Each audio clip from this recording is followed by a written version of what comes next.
très grande stabilité des flux migratoires en Europe parce que la plupart des flux sont des flux légaux, le regroupement familial, les étudiants, ceux qui sont les plus qualifiés, qui sont attirés aussi par les pays européens.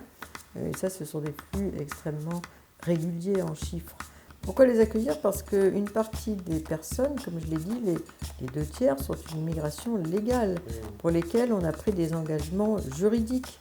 Les réfugiés, c'est la Convention de Genève qui a été signée par tous les pays européens.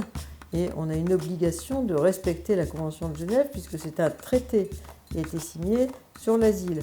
De même que les mineurs isolés non accompagnés, ce sont des personnes pour lesquelles on a signé une convention sur les droits de l'enfant en 1989. Donc on est obligé de les prendre en charge, de les accueillir, de les éduquer jusqu'à l'âge de 18 ans. Pour le regroupement familial, c'est devenu un principe constitutionnel dans beaucoup de pays européens, puisque le droit de vivre en famille est un droit fondamental. Donc on est obligé de les accueillir. Alors pendant très longtemps, mais il subsiste le cliché coût-avantage de l'immigration.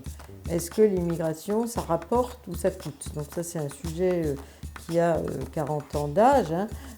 Tous les travaux, sans aucune exception, disent que l'immigration, ne serait-ce que d'un point de vue utilitariste, rapporte plus qu'elle ne coûte. Il y a encore beaucoup de gens qui sont persuadés du contraire, avec des études très précises qui ont été faites sur le coût économique, social, la contribution au marché du travail, etc.